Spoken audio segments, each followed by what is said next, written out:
Age of Ultron doesn't start with a big explosion or an ominous voiceover. It opens with a brother and a sister holding hands as the Avengers attack their location. For a moment, we don't see our heroes as hopeful figures defending the weak, but as invaders, bringing fear and destruction. It's an incredibly subtle moment that is easily missed, but it introduces the central theme of Wanda's character: perspective. Her defining feature originally was that she distorted other people's reality, but this was motivated by blind rage. So, ironically, it allowed her to escape her own. But then everything was taken away from her and she has to start anew. But ultimately her life led to her eventually escaping once again and then facing the consequences. So the purpose of this essay is to examine this cycle that is present within Scarlet Witch's story and have a look at what does it tell us about her identity. Because I also really needed another video where I say identity for 500 times.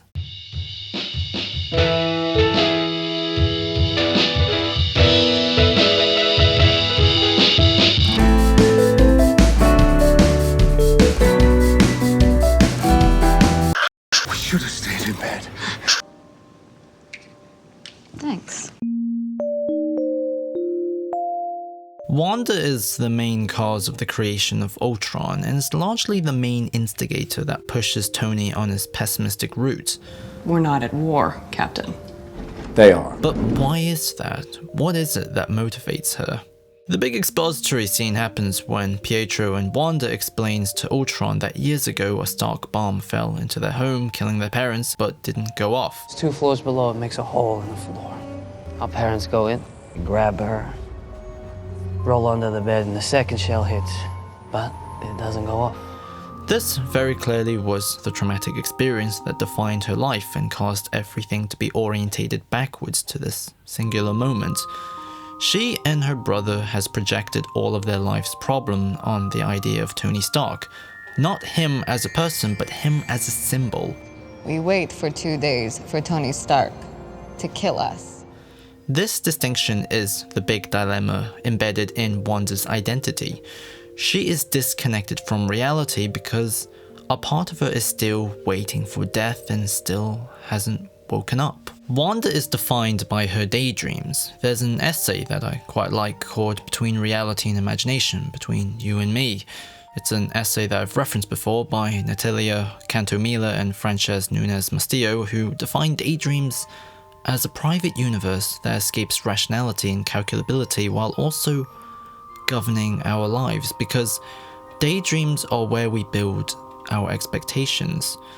And Ultron for Wanda is this daydream-made material, a product of an incestuous part of her mind. Not in that way, but in a way where she'll get the Avengers to destroy themselves with their own fear, to use their own daydreams against them. A self-fulfilling prophecy, if you will.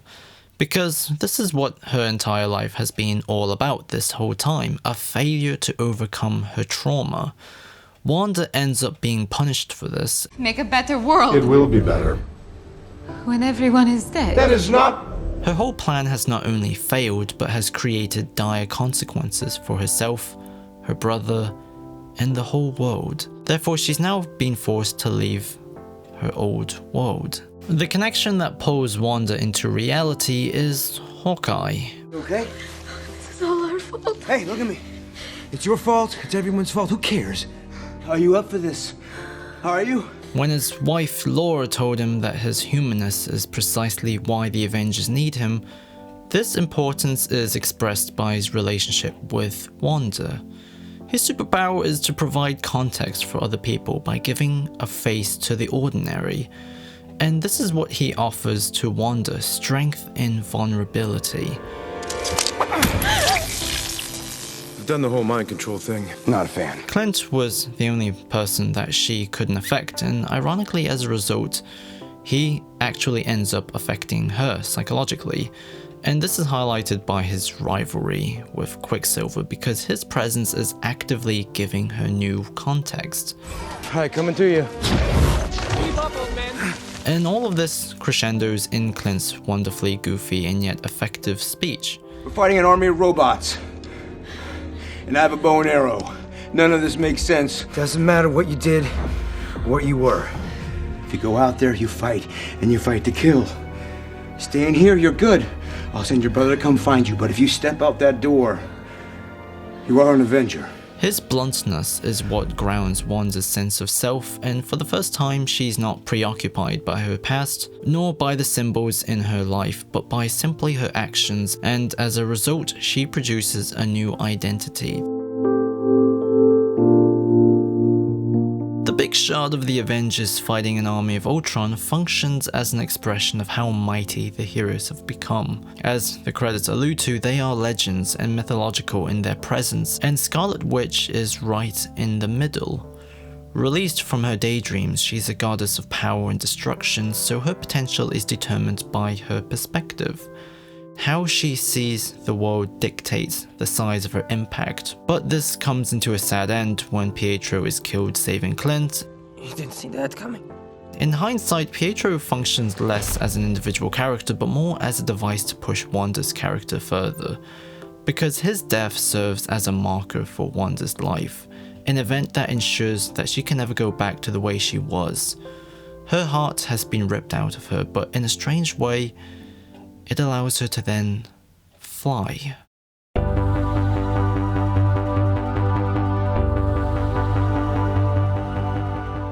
At the end of Age of Ultron, Wanda becomes an Avenger. Her brother is dead, so the only thing left for her is to try and fix the mistakes that she produced before and become more responsible. You guys know I can move things with my mind, right? So when we're introduced to Wanda in Civil War, she's on a mission and she's fully integrated into the team. But this makes it all the more tragic that her eagerness to support everyone is what creates the big catastrophe that starts the Sokovian Accords, which the name alone of the regulation is particularly harrowing for Wanda because it means her past is inescapable. What legal authority does an enhanced individual like Wanda Maximoff have to operate in Nigeria? But then there's Vision. In Age of Ultron, Vision represented a different daydream, where the expectation of the future isn't as cynical and dire as Ultron made it, because through his mind, Wanda doesn't see destruction. I looked in your head and saw annihilation. Look again. And at the end of the movie, when Wanda was willing to die alone with Ultron's corpse on the city of Sokovia, he swoops in and saves her. Vision literally represents hope, and in Civil War he offers her resolution for the cynicisms in her daydreams. He's able to negotiate with her in a way that no one else really can, because he understands that this is all about perspective. No one dislikes you, Wanda. Even Steve couldn't ease her because he talks about responsibility, but Vision talks simply about how deeply involuntary it is to see things with fear, and because of that, they find peace in each other. Oh, you're welcome. No, it's an involuntary response in their amygdala. They can't help but be afraid of you. Are you? My amygdala is synthetics. There's a mutual attraction. But then Hawkeye shows up and he offers an alternative, which is get off your ass. Look, you want to mope, you can go to high school. You want to make amends, you get off your ass. In other words, he argues that self-perception is not resolved by how other people see you, but how you see yourself. And because of that, she defeats Vision and helps Captain America out. In fact, Steve's whole team is so underpowered compared to Tony's that she single-handedly makes the playing field equal. But the whole battle ends in catastrophe, as Vision calls it. Most of Steve's team is arrested and Vision accidentally cripples War Machine. Civil War is deeply important for Wanda and Vision because this is the splitting point where they both realize that they are both, to a large extent, incompatible with the Avengers. Vision wants to explore his humanity, but that's put into shock by his mistake. Wanda's decision to follow her responsibility time and time again keeps getting her punished. So it's over. Both Vision and Scarlet Witch final images mirror each other. They are both staring into oblivion with nothing but regrets and loneliness.